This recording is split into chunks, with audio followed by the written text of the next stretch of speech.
बिस्मिल्लाहिर्रहमानिर्रहीम। अस्सलाम वालेकुम। मैं हूं गुलफाम चौधरी। आप देख रहे हैं मेरा फेसबुक पेज और यूट्यूब चैनल। पाकिस्तान की सियासत में अहम तरीन डिवेलपमेंट्स हो रही हैं और मुसलसल डिवेलपमेंट मुतवक्के हैं। इस हवाले से हमारे साथ मौजूद हैं इमरान रियाज खान साहब। उनसे जानते हैं कि पाकिस्तान की सियासत के अंदर कौन सा बौछार आने वाला है और कौन सी नई डिवेलपमेंट्स मुतवक्के हैं। पहले उनकी बात सुनते हैं, फिर उस पर बात करते हैं। बड़ी खबर यह है और सबसे ज़्यादा सवाल ये उठाया जा रहा है कि क्या पाकिस्तान ईरान के साथ किसी जंग में जाने वाला है। तो इस सवाल का जवाब इस वीलॉग में हम ढूंढते हैं। बहुत सारी आलमी खबरें हैं मशरिक़ वस्ता से ख़ास तौर पे, और उसमें हमें इन चीज़ों का जवाब मिल जाएगा।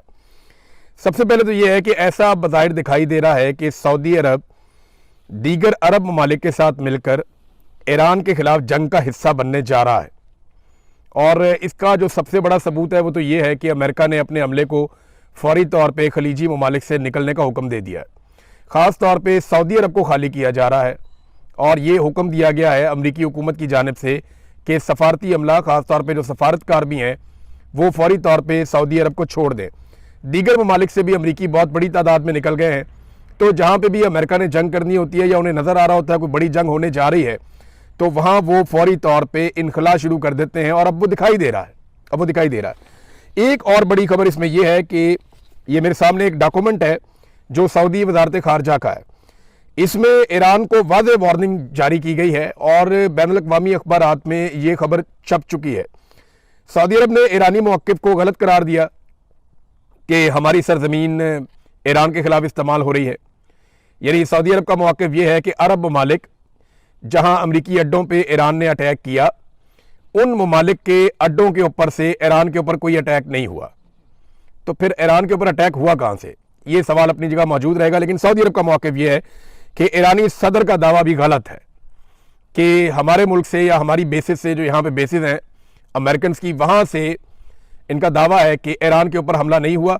और ईरान ने जो हमले किए हैं, जिनको ईरान जवाबी हमले कहता है, वो बिला जवाज़ हैं। सऊदी अरब ने सख्त अल्फाज इस्तेमाल किए हैं और साफ ईरान को एक तरह से जंग का नोटिस या धमकी दी है। और पाकिस्तान ने जो है उसके बाद ये स्टेटमेंट दिया है कि हम सऊदी अरब के साथ या सऊदी हुकूमत के साथ एक दिफाई मुआहदे में हैं। ये पाकिस्तान ने कहा है इस सिचुएशन के बारे में। अब पाकिस्तान ने क्या किया और पाकिस्तान क्या जंग में उतर सकता है, यही है ना अब तक का सबसे बड़ा सवाल। तो सबसे पहले तो आप ये देख लें कि प्रोफेसर जियांग, जिनके बहुत सारे इंकशाफात या बहुत सारी उनकी पेशन गोइयाँ वो बिल्कुल दुरुस्त साबित हो रही हैं। ये चाइनीज़ प्रोफेसर हैं। प्रोफेसर जियांग ये कहते हैं कि अगर जंग बढ़ी तो पाकिस्तान का बड़ा अहम किरदार इसमें हो जाएगा। अब पाकिस्तान एक दिलचस्प सूरत हाल में है, क्योंकि 12 रोज़ा जंग के दौरान पाकिस्तान ने ईरान की हमायत का इजहार किया था, लेकिन चंद माह बाद पाकिस्तान ने सऊदी अरब के साथ एक बाहमी दिफाई मुआहदा कर लिया। ये जो 12 रोज़ा जंग थी, ये पिछली थी जो जून 2025 में हुई थी। उस जंग के बाद पाकिस्तान ने सऊदी अरब के साथ एक दिफाई मुआहदा कर लिया था, जिसका मतलब ये है कि अगर सऊदी अरब पर हमला हुआ तो पाकिस्तान उसके दिफा के लिए सामने आएगा। प्रोफेसर जियांग के मुताबिक अगर इसराइल सऊदी अरब के खिलाफ मजीद फॉल्स फ्लैग कार्रवाइयाँ करने में कामयाब हो जाता है और सऊदी अरब ईरान के खिलाफ जंग का ऐलान कर देता है, तो इस मुआहदे के तहत पाकिस्तान को भी ईरान के खिलाफ जंग में शामिल होना पड़ सकता है। उन्होंने कहा कि यह इम्कान भी हो सकता है कि अमेरिका ईरान के खिलाफ ज़मीनी रास्ता जब इस्तेमाल करे तो पाकिस्तान के ज़मीनी रास्ते से वो लड़ाई शुरू कर दे, क्योंकि ईरान का जनूब मशरकी इलाका निस्बतन ज़्यादा कमज़ोर समझा जाता है, जबकि शुमाल मगरबी हिस्सा ईरान का जो है वो मजबूत है। यानी जो ईरान का एरिया तुर्की के साथ या इराक के साथ लगता है, वहाँ पे माजी में बहुत लड़ाइयाँ भी उन्होंने लड़ी हैं। तो उन्होंने अपना सारा जो मिलिट्री इंफ्रास्ट्रक्चर है वो वहाँ पे डेवलप किया है, यहाँ पे उन्होंने नहीं किया। पाकिस्तान की तरफ से उनको लगता था सत्ते खैरा ने, लेकिन यहाँ पे वो कमज़ोर है और ये कहा जा रहा है कि इधर से भी लड़ाई शुरू हो सकती है, अमेरिका ये रास्ता इस्तेमाल कर सकता है। बहरहाल ये तो वक्त बताएगा कि क्या किया जाएगा। लेकिन इस वक्त इसराइल को बहुत मार पड़ रही है और इस लड़ाई का अगर कोई सबसे बड़ा बेनिफिशरी बनने जा रहा है तो वो इसराइल ही होगा, इसराइल के अलावा कोई नहीं होगा। क्योंकि इसराइल में कभी भी इतने बम नहीं गिरे, इतने मिसाइल नहीं गिरे। इसराइल ने वहाँ पे जितने भी कैमराज हैं, फुटेज हैं, सारी ख़त्म कर दी हैं और वो किसी को अलाउ नहीं कर रहा कि सोशल मीडिया के इस्तेमाल के ज़रिए से तबाही का कोई मंजर बाहर निकाले। आप गौर करें, जब इसराइल ईरान को मारता था या गजा के शहरियों को मारता था, और उस वक्त जब रॉकेट चलते थे और सुरंगों के अंदर जाते थे या ज़ेरे ज़मीन पनाहगाहों के अंदर चले जाते थे इसराइली, तो तब बड़ी वीडियोज़ आती थी नीचे से, तब बहुत सारे मनाजिर आपको दिखाई देते थे। लेकिन अब बिल्कुल कोई किसी किस्म का मंजर दिखाई नहीं दे रहा, फुटेज नहीं आ रही, वीडियोस नहीं आ रही, इसराइली शहरी सारे के सारे कहाँ गए कुछ पता ही नहीं चल रहा। वो एक शदीद ज़हनी तनाव और दबाव का शिकार है और वो ज़हनी मरीज बनते चले जा रहे हैं जो इसराइल के शहरी हैं, और ज़ेरे ज़मीन बंकर्स भी अब उनके महफूज नहीं रहे।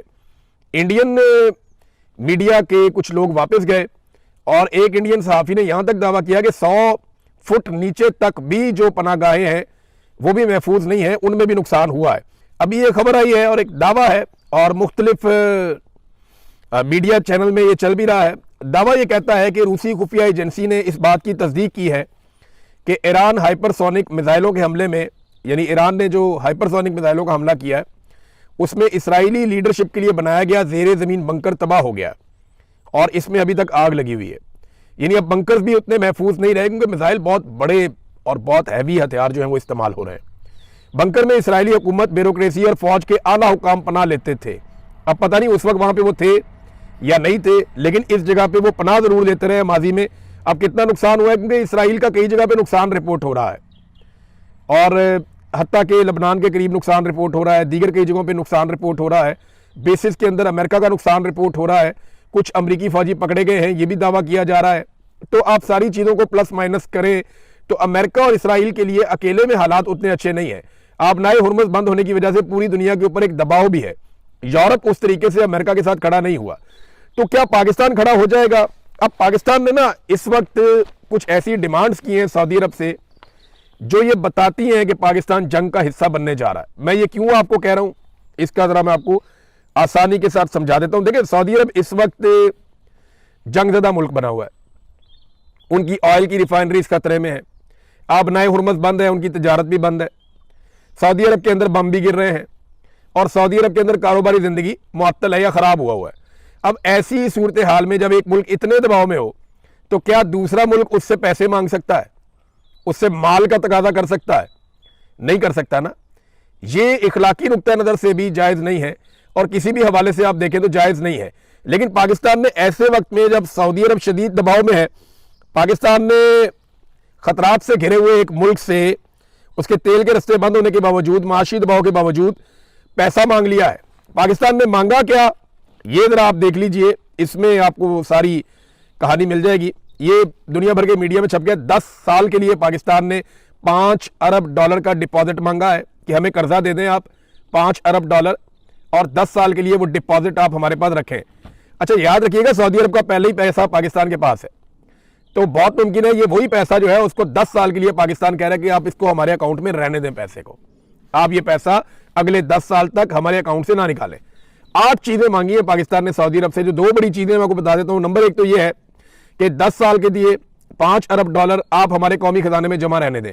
नंबर 1, ये कोई पैसा हमें वो दे नहीं देंगे लेकिन हमारे कौमी खजाने में जमा रहेगा। नंबर 2, $5 अरब की तेल की सहूलत हमें दी जाए, यानी में जो उधार तेल देता है सऊदी अरब उसकी मिकदार जो है वो $5 अरब तक कर दे। पहले मेरे ख्याल में 1.2 अरब थी, किसी दौर में ये $2 अरब भी थी, लेकिन अब पाकिस्तान ने डिमांड किया कि 5।